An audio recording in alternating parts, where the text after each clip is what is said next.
Welcome to the Startup Funding Espresso. I'm Hall T. Martin, where we talk about how to raise funding and invest in startups and the time it takes to drink an espresso.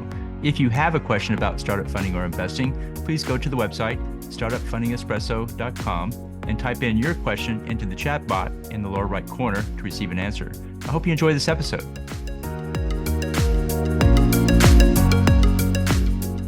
Hello, this is Hall T. Martin with the Startup Funding Espresso, your daily shot of startup funding and investing.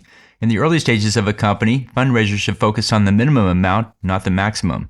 The valuation is low, and so the founders encounter greater dilution.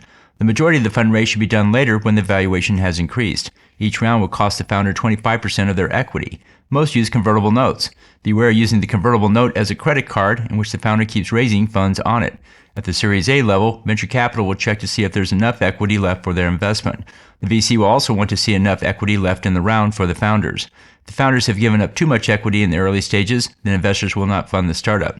Founders should keep track of the equity they are giving up with convertible notes. They should have at least 60% of the equity by the time they approach a Series A investor. Consider these points in negotiating early stage rounds of funding. Thank you for joining us for the Startup Funding Espresso, where we help startups and investors connect for funding. Let's go start hustling today.